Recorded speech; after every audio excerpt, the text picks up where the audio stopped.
Hey guys, and welcome into another one-shot here on the Cheat117 channel. My name is Cheat117, and you are watching the one-shot series here on the YouTubes. So, a lot of you guys may or may not be aware of this charity stream called Games Done Quick. Games Done Quick has been around for quite some time. I believe they started in 2016, could be as early back as 2014. They've kind of grown by leaps and bounds in the 7 years that I'm aware of the organization. When I first got into GDQ, it was actually around 2017. They had just kind of started to work themselves into a very stable foothold where they kind of showcased a lot of indie titles. And so I really started watching the speedruns and stuff like that and really kind of got into it. But this past week was Summer Games Done Quick. And for those of you who may have tuned in or are catching the highlights on YouTube like I am, one of the biggest things that you may notice is that it was sponsored by a cool little game called Phantom Abyss. Now, Phantom Abyss was developed by Team Wibby. Team Wibby also made sure to team up with a very, very prominent publisher called Devolver Digital. Devolver has been a huge supporter of GDQ over the years, and so for those of you guys who are taking a look at Phantom Abyss and going, well, what is this thing? How do I get into it? You know, is it a fun game? Is it a game? Like, what is it? And so we've featured it once on the One Shot series before. I thought that would be a cool opportunity to pick it up and show it off again. So without further ado, guys, I'm going to show you guys how to pick up Phantom Abyss for yourselves, and then we're going to hop right into it so that you can experience all of the joy and pleasure of this game for yourselves. So without further ado, let's go ahead and take a look at it, shall we? Alrighty. So Phantom Abyss, like I said, huge sponsor this past week for Summer Games Done Quick. And they are being published by Devolver Digital, who is a huge, massive supporter of GDQ. So, without getting into the whole, this, that, and the other, you guys can go to Steam right now. You can pick up your copy of Phantom Abyss. It is $24.99.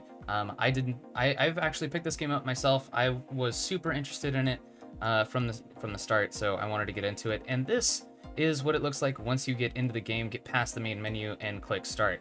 There are a couple of things about this game that you guys should know before we hop into it. First things first, it is a complete first-person view. As you can see, I have played around just a little bit. Like I said, we've featured it on the one-shot series before, so I figured it'd be a great time to go and revisit it. Now, there's these different types of whips that have very different things to them. So by default, there's the Adventurer Whip. This has no special abilities, it's just the standard whip. As you come over here, there's an Obsidian Whip. You'll get different boons as well as negatives for each whip that you use. So in this particular case, this will give me more coins to use during my runs through the temple, as well as Phantom's stealing coins. The way in which the game works is actually an asynchronous, meaning not at the same time, multiplayer experience. You do have to have an internet connection when you play this game, as far as I'm aware.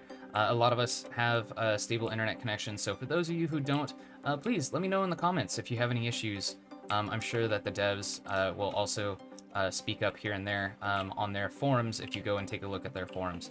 But basically the way that the game works is you have options to pick up multiple different whips.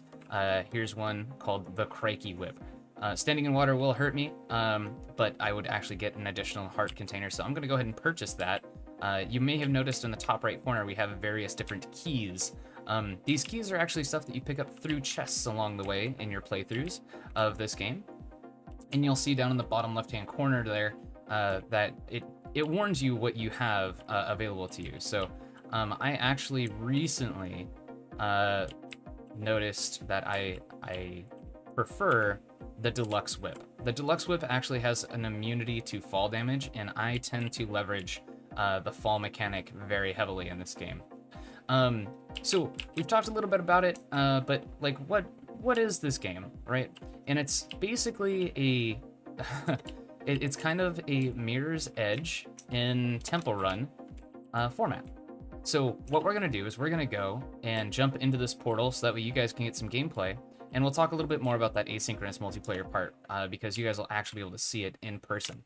Also, we are borrowing some music from the YouTube studio. The music you're hearing in the background is called 9 Lives. It's by Unicorn Heads. And so if you guys really enjoy this music, let me know. We're trying to take a look at a couple of different songs that are available in the YouTube studio. I would love to showcase some more songs. So it doesn't look like we spawned in with any phantoms this time, and I wasn't paying attention when we loaded in. So I don't know what the curse is of this temple, but it's okay. We can showcase a couple things. So right off the bat, we can see here, we've got some chests that we have to go and pick up. So we're doing that right away. Oh, the music's not going for the game. Let's do that. There we go. Get some of that going. And now you guys can hear those whips, chains, as such. As we find new coins and things, I'll show you guys some of the reasons why we're going out of the way to find these checkpoints. The game is usually played with a keyboard and mouse on PC, however, they do have keyboard controls. I have not tried them personally, but I've heard good things. I've seen players react very well with the controllers, so if you are a controller player, don't feel like, oh, I'm not going to be able to play this because it's a keyboard and mouse only game. They made a very good job at ensuring that controls work well for a controller. Like I said, I just personally have not used them.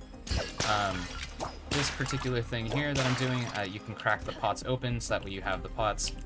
There's another little trap here, and we need to sprint because that thing will come and hurt us. You'll notice that we have heart containers over in the top left corner. We gotta be careful as those red things show up. As traps kind of show up around you, you'll notice that they get this red tint to them. That's where they are activated. Oh, I missed a jump right there. Let's see if we can get this. This might be dangerous. Did we get it? Hey, we got it. All right, so that was a good chest for us to grab, and we got ourselves another uncommon key. That means that we'll be able to buy a couple more whips soon. As you'll notice, I did that jump without really hesitating. The reason for that is a lot of these jumps would actually hurt you in the game. It's one of those things, like I said, where you want to be careful about your health, and this whip, like I said, allows us to have a chance, or allows us not to take the fall damage, so we can kind of abuse the mechanics of the game a little bit more. It is kind of the easy mode whip, as it were, because you aren't having to strategize near as much to ensure that your falls hurt you. You'll see these white lines come across, and there you go, there's that red trap activating. You can see we have propeller blades here. We're gonna run through that. Don't want to get hit. Oh, wow, that was close. And now we're heading down to this part of the temple. I'm gonna open this door. It may be a lot easier to run through this than go over the top. However, notice we had 319 coins. It's much more than necessary to get through this temple at this point. What we want to do now is we're just trying to finish up the temple, floor 1 here, so that way we can get our blessing. A blessing will allow you to have different boons, different options to survive in this particular temple. I quit kind of looking around for more chests, so I'm just going to go ahead and we're going to run through this.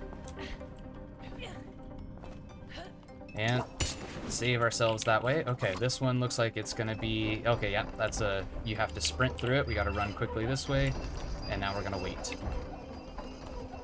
You'll notice these traps do tend to... Ooh, no, no, no, no, no! No, no, no! There we go. Oh, that was spicy. That got a little too spicy. Okay, we're good, though. Everything's good. Everything's good. We're moving right along.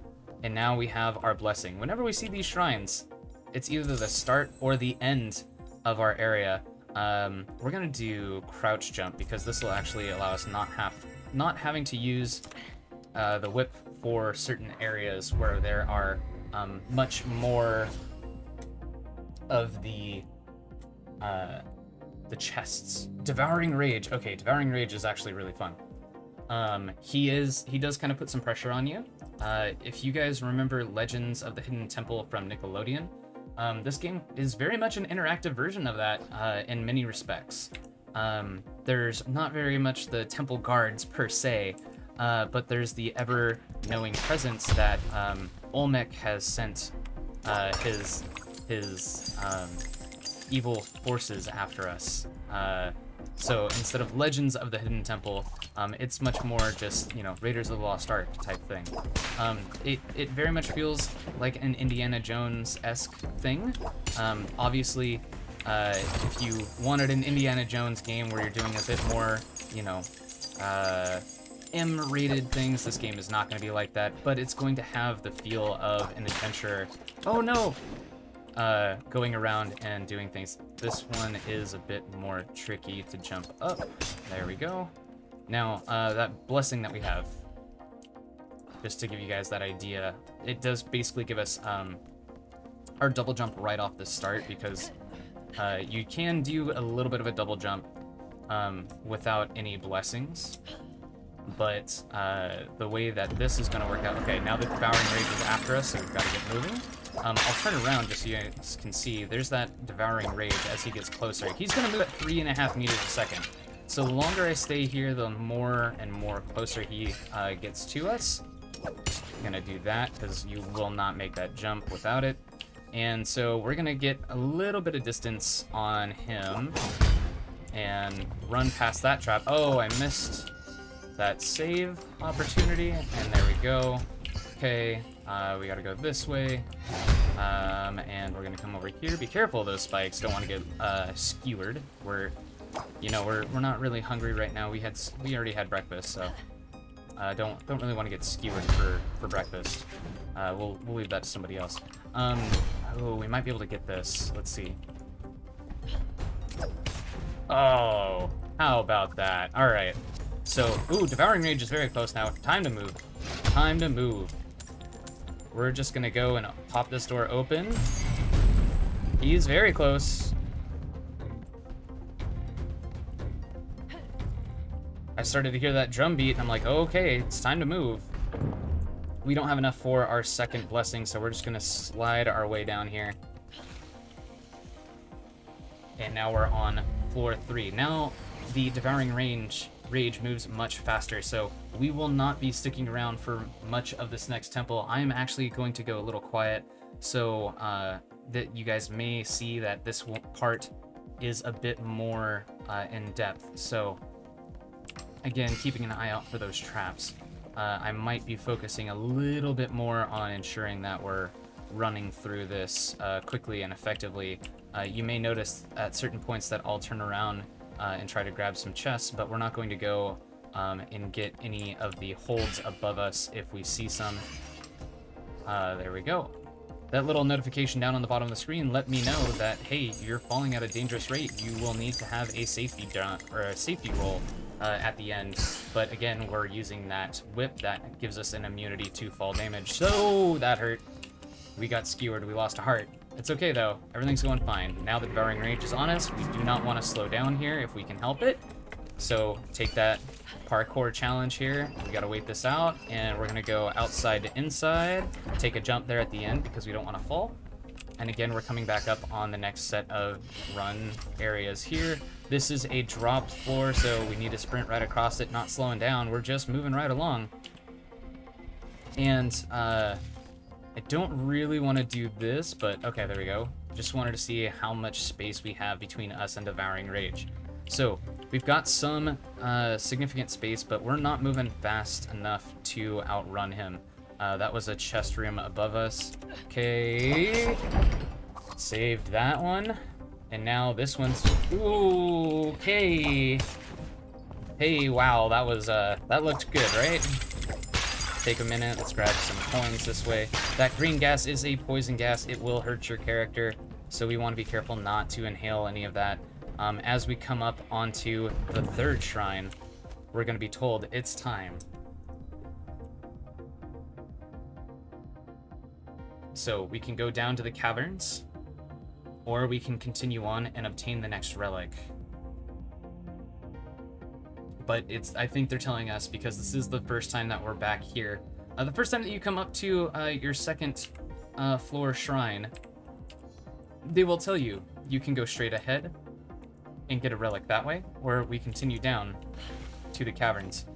Caverns will make things more interesting. So now our Guardian is going to move much, much quicker on us. With that being said, you can see there on these two paths, we had the option of going over to a relic room or continuing on. Now we have a shrine that meets us here. We're going to take a look. Still 200 coins. We might be able to find a chest or two in here before it activates. This room here is a double... this is a double artifact room, so we're going to have to be careful. We have to complete 2 different sections of this temple as we come up to this part of the temple. I think I went in the caverns door, otherwise we went to the relic room, and this is just going to get us a simple relic. Okay, like I said, the protector of this temple is mad at us, so we gotta be careful not to waste too much time. You can see it's gonna be a spooky run here. We don't want to lose ourselves in this. If we lose our lives, oh god, he is moving and grooving. Oh god, I jumped right into that. Okay. We can see we're going out this way. Let's take a look. We've got another hammer, so...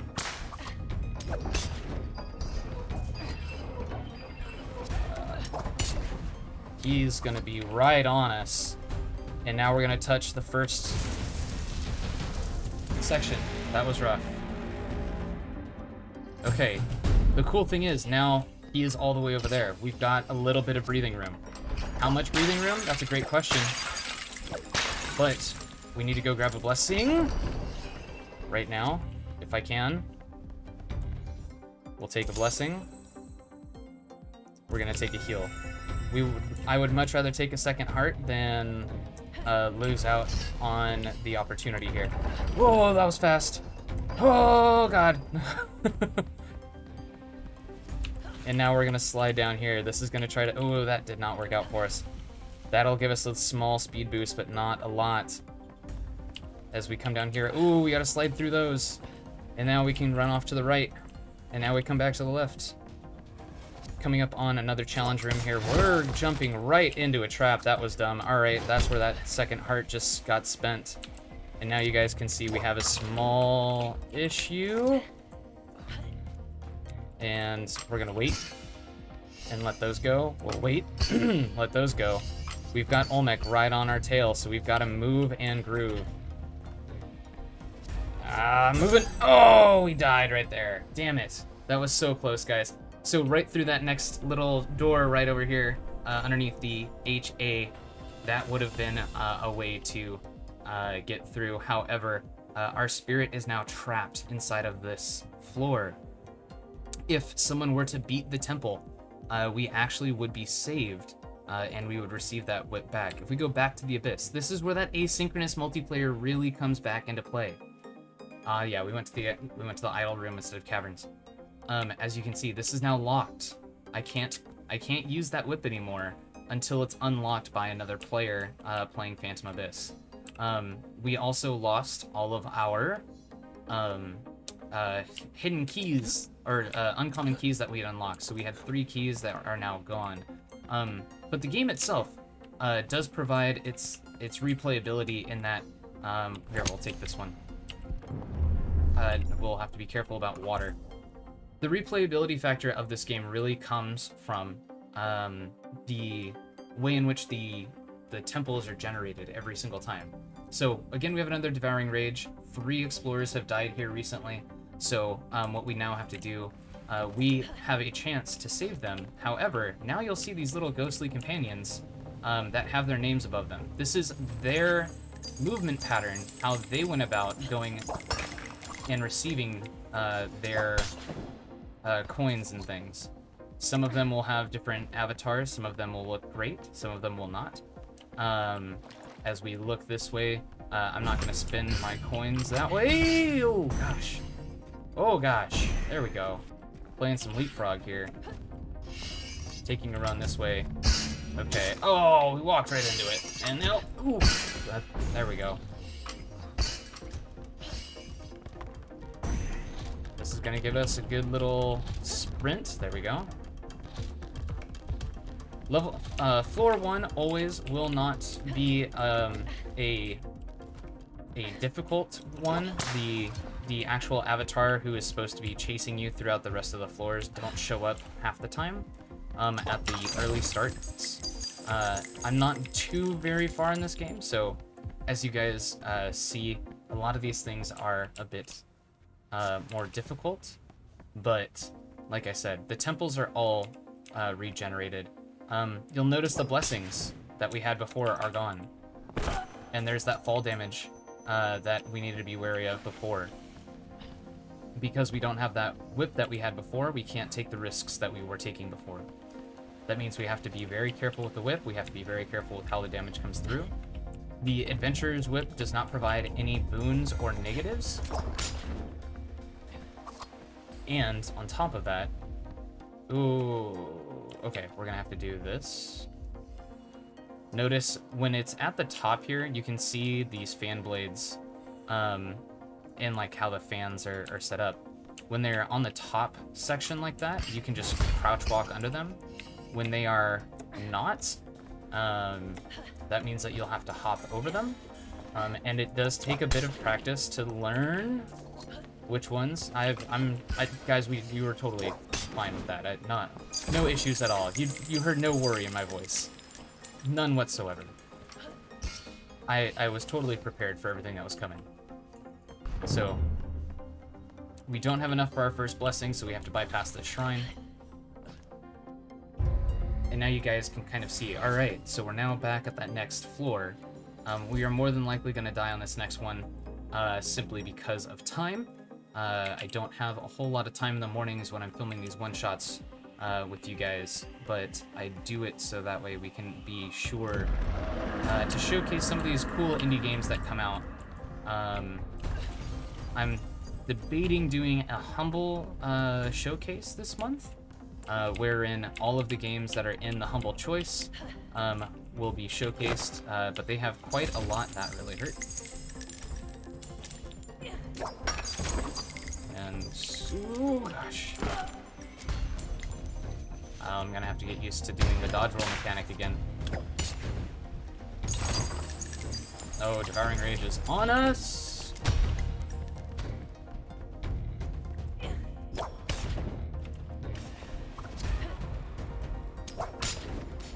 You have to be very quick on some of those jumps, otherwise those falls, while they will not kill you, they do hurt a substantial amount. Devouring Rage isn't within range of seeing, like, it's always constantly chasing you, but it's not within range of immediate danger. Okay, there we go, we had enough for that one. Gain another heart, or heal. It's kind of the same thing. So now we can maybe find another heal pattern after this. Okay. Moving right along, we're in that third floor. We may actually go the idol room again just to try to get that taken care of.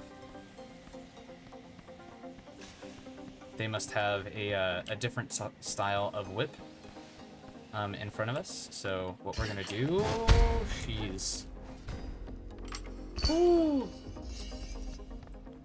Bit of scare tactics there, alright. This is not super fun to run through. Oh god. Oh god, don't die. Oh. And now it's activated. You can see this person definitely has their mechanics down, so he is moving and grooving.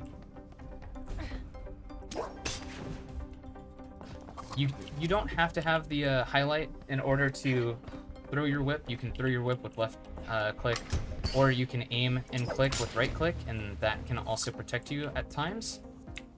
This looks like it's, there we go. Something like this. Okay. Oh, we had to go up. He knew, he saw. Okay, and now we are, oh, we need a key. The key is behind us. This is not gonna end well. No! No devouring rage. I do not wish to play that game. No. Oh god, he is on us. That is the closest I've ever been to devouring rage. And safety strat there. Okay. We're going for just the quick idle. The reason why we're going for the quick idle is if we can unlock those folks' whips, we can save them. So we're gonna go the easy route. This is the final 5 minutes. I'm gonna keep that music running. I hope you guys are enjoying this. I do realize it's a little repetitive, but I hope you're enjoying the game as well.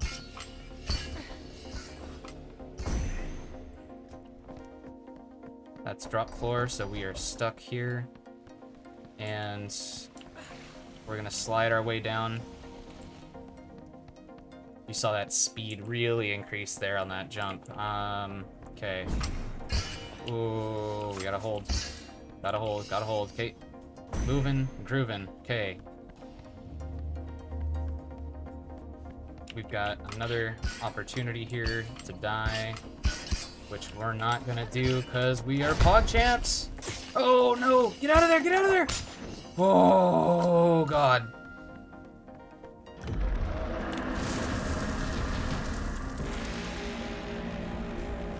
We have half a heart container. We can take a single hit, which means we have to be very diligent and purposeful in our attacks and our options. Oh shit. Damn it. Well, now we are the fourth one stuck on this temple. Anyway, guys. Oh my gosh. We were so close. So close. Anyway, guys. That was it. That was such a sad way to go. Such a sad way to end. But thank you so much for watching. I hope you guys had a fantastic time in Phantom Abyss in this one-shot series. I hope you guys like the formatting. While we've done Phantom Abyss both on stream and on the channel before, I figured today might be a very beneficial time to try it out for all of you guys, to take a look at what the game could be like. It's got some fun mechanics to it, definitely some different RPG-esque pieces. It does take the roguelike genre to a new era, or not era, a new place, rather. If you guys are unfamiliar with roguelikes are also the same style of you're always restarting from base. And while you can find new features and things to kind of increase your character's capabilities throughout the new dungeons, it's always a new and interesting style of playthrough. So while the game mechanics themselves can seem rather tedious, the way in which that the mechanics have to work into the new temples really do give the game miles of variety and replayability. And don't get me wrong, roguelikes aren't for everybody. You guys might see this and be like, this is really boring, but roguelikes for me are something that I've kind of grown up on and really kind of keep me at home. So I hope you guys have enjoyed this roguelike. I hope you enjoyed this quick look at Phantom Abyss. Thank you so much for watching. Don't forget to like, comment, and subscribe down below on some stuff that you guys may or may not want to see me play in the future. We've done a lot of variety games in the past. We also try to showcase indie games at least once a month, both on the channel here as well as our Twitch channel. So you can find us on twitch.tv/cheat117, instagram.com/cheat117, tiktok.com/@cheat117, and obviously right here on YouTube. So thank you guys so much for watching. Have a fantastic life, and I will catch you in the next one. Bye for now.